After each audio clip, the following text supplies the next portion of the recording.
scheduling and end value in project. Welcome to the alum of project cost and end value management. Here, our main focus is on budgeting and closely monitoring the progress to ensure our projects the end of the project successfully. Let us simplify this process step by step. Defining the project, first we clearly outline what needs to be done in the project. We use a work breakdown structure, WBS, to help us with this process. Management control, we establish how the project will be managed, who will do the work, and we estimate the resources and budget needed for the project. Scheduling. Once we have a clear project scope, we create schedule. This schedule is crucial because it is sets the project's time frame. We break down the project into smaller tasks and activities. This helps us understand what works need to be done. This is so-called breaking down the work. For each task, we estimate how long it will take, the time duration for each task. We also identify a task or rightly connected. This process is so-called estimating the duration. End value management starts with a basic schedule that shows each part of the project, what will happen, how it is going to happen, how it is going to be. Correct scheduling patterns. This is the basic scheduling. Now, the scheduling guidelines. There are specific rules for scheduling in end value management. This includes showing the correct sequence of tasks and being able to measure the physical progress. Here we have given task 1, 2, 3, and 4. How we are connecting with respect to the logics as per the sequence of work, how we are going to perform.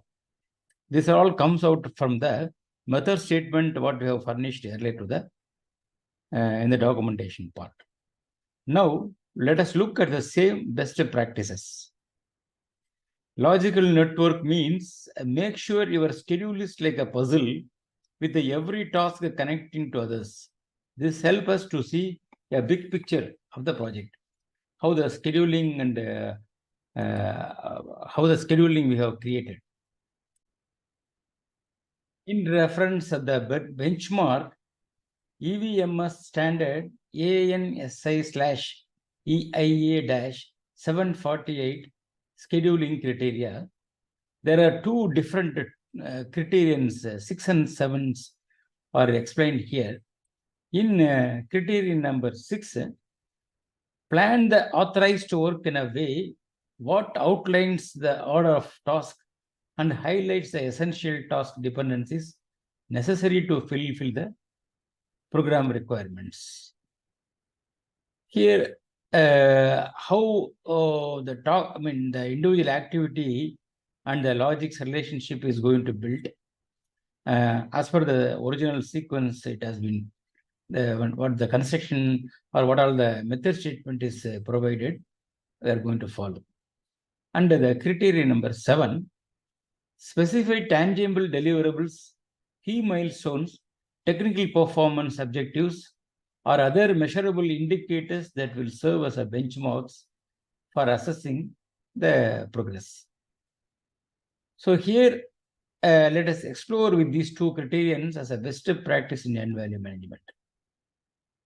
Criteria number 7 clearly defines how many milestones in the project we are going to identify and what the actual contract says and how we are going to define. And keeping this as a benchmark, we can move around. The best practices for constructing a resilient schedule.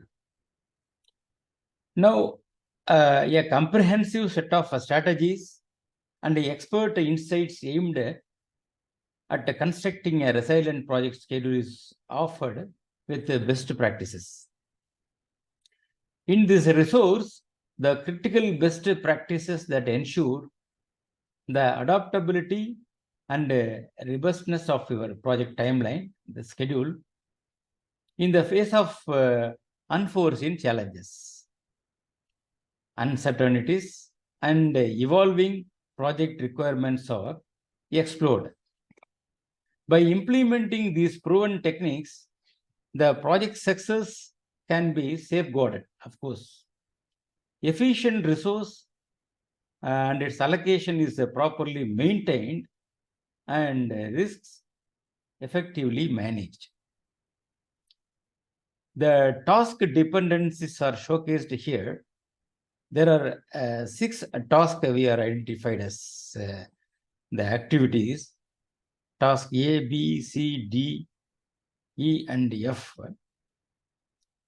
First, the schedule needs to be logically driven a network of activities that clearly identify the associate drivers, the predecessor successor logics, the critical path, and proper sequencing of activities. For task dependencies, make sure that every activity and a milestone except the first and last is connected to at least one predecessor and one successor. This is any open ends in the scheduling or unconnected successor logic or predecessor logic. This is it end up with some big problem. Make certain that each task milestone within the schedule, with the exception of the initial and final ones, is logically linked to at least one preceding task or succeeding task. Each task should connect to at least one before or one or after. This avoids the loose ends in the schedule, I mean the open ends. Adhering to this practice prevents a schedule from having loose ends or the open ends or unfinished task.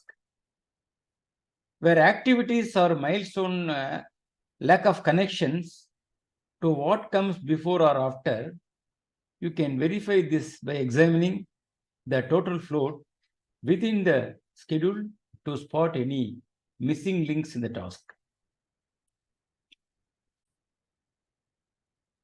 Be vigilant for significant total floats, TF. Within the schedule, review the logical connections between activities and incorporate any missing dependencies. Check if tasks have too much flexibility. If they do, it may mean there is a problem within the logics. See here the total float, no? Maybe we can see in the activity ID W1030, the total float with 6. It means, no? Total float is how much time you can delay or extend any activity without delaying the entire project. High total float mean missing connections between the tasks. In such cases, review task relationship and consider constraints to ensure activities are logically linked together. Remember, huge number of total floats also leads into a big problem. We have to be very careful about keeping the total float. There is more cushion on the total float. There is something wrong in the scheduling. Now, constraints. Now, checking the number of constraints is very, very important, which are limitations set on when activity can start or finish. Often shown as starts on dates in scheduling tools, while they serve as a purpose, constraints should be sparingly used for circumstances like fixed deadlines or a contractual milestone, etc. Overusing constraints can undermine quality scheduling by bypassing logical connections between the tasks. It is crucial to prioritize logical task sequencing over constraints to ensure schedules are built on solid foundations. Here, the constraint is defined as asterisk sign, 28 August 2012. It means whenever you see the asterisk sign, it shows the constraint. Avoid using constraints like fixed dates unless they are necessary for the project. Constraints should not replace the logic. Need to check and ensure very, very carefully. So more constraint is means more unless otherwise required only we have to put the constraint. If it is really required or mandatory, then only decide upon and the constraint can be introduced. The next important aspect ensuring task connection is scheduling traceability. Your schedule should be clear, showing logical links both horizontally and vertically. The horizontal traceability ensures that schedules from different sources match the key points, while vertically traceability ensures alignment between detailed and higher level of schedules. Schedule traceability should align both horizontally and vertically with both schedules, the other schedules. This ensures everyone is on the same page. The complete project team has to understand this concept ritually. Also remember to integrate your scheduling with the system, your end value management system. When they work together, you get a more accurate picture of this project's progress. What it says accurately represents both horizontal and vertical integration of the project execution sequence. The right sequence will help us to maintain the project or control, monitor the project in the right way.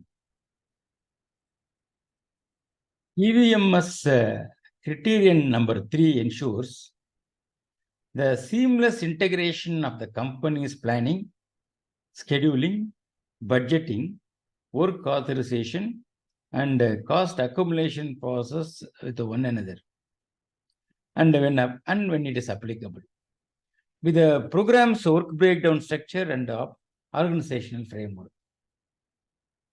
Besides creating a strong schedule using the best practices, integrating the schedule system with the EVM is crucial for end value projects. This requirement is highlighted in EVMS criterion number 3. Integrating the schedule system with the EVM is essential because it ensures that the project's progress as reflected in the schedule aligns with the earned value data. This alignment enables accurate tracking of the project performance and helps identifying any discrepancies between the planned schedule and the actual progress while updating the schedule. Criterion number 3 clearly defines in the EVM standards, underscores the significance of this integration, highlighting it as a fundamental requirement for the effective EVM implementation.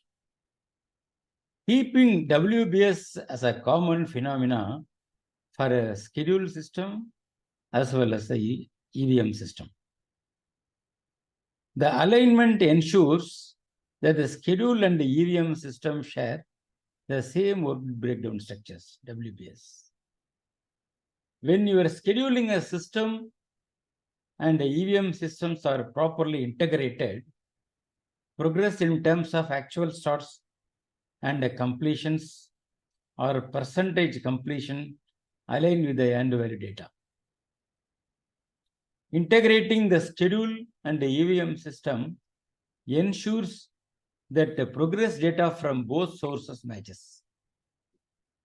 Providing a unified view of project status when it is integrated, they offer the same information, preventing discrepancies. However, if not integrated correctly, they might show different project conditions, leading to big confusion. But if these systems are not integrated properly, they may show conflicting project conditions. So how can you establish integration? Is a question. Leading to confusion, the question then arises, how can you establish this crucial integration to maintain the project clarity and accuracy? We will see the answer shortly.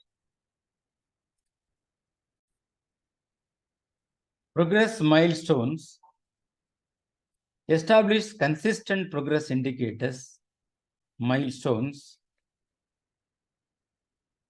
that are shared between EVM system and schedule system.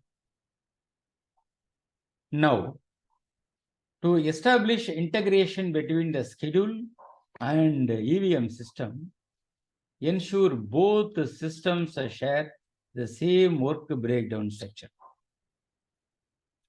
When schedule uses the same WBS as EVM, it enables a seamless alignment and a validation of cost and schedule progress. Here, the statement emphasizes the importance of using consistent WBS structure between the schedule and the EVM system for effective investigation and the right integration. When they share the WBS the same way, it simplifies the alignment and validation of cost and schedule progress, allowing for a reliable reporting and analysis. In case where these WBS structures are used, aligning them becomes crucial to avoid discrepancies in project's status reporting. Now, if different WBS structures are used, reconcile and map schedule activities to match the EVM system's WBS. This step is essential to prevent discrepancies in cost and schedule use, ensuring an unified and accurate project status. This is how it ensures that the project team maintains a coherent understanding of project's progress and its performances rightly. Now, how effective scheduling softwares are helping us, such as Primavera, etc. Certain scheduling software like Primavera allows you to designate the gated milestones within the activity steps and utilize them for progress tracking. The significance of establishing corresponding milestones in both the schedule and the end value system for effective integration. Aligning these milestones ensures accurate measurements of physical progress and helps to identify any timing related issues. Here, activity A2 has 80% in progress completion, which have two steps of updating. That the Primavera allows us to create more steps for the updating this particular activity or milestone. So here how this is originally showcasing, as we'll see here.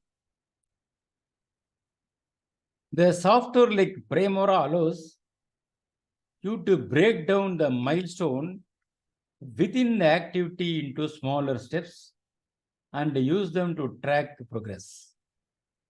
Here is an example. Consider activity A2, where we are defined 2 milestones. That is what it defined here. 80% progress for the first issue of the any item, whatever may be, and the remaining 20% for the approval of the material, whatever may be.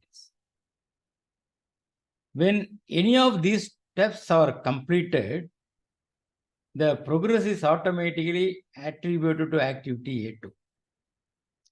It means that this is all A2, an activity A2, it is directly linked with the steps of 1 and 2, which is 80% and 20%. And therefore, if any activity starts, automatically A2 will be, activity A2 also will be, and the task A2 also automatically updated. For instance, when the first issue is resolved, 80% progress is recorded for A2 following the predefined steps. Regardless of your chosen method, whether breaking activities into steps or using gated milestones, ensuring alignment between your EVM and the scheduling system is crucial for accurate progress tracking. So it allows you to break down milestone into smaller steps for more precise progress tracking, and it provides an example of how this works and emphasize the importance of aligning progress tracking methods between EVM scheduling system for consistency and accuracy in project monitoring. There are different systems are used to integrate the complete programming scheduling. Use a system that enables integration between the cost and schedule. For example, Primora integrated and value management schedule. Ecosys or Prism G2. These are all the examples for using this best way practice.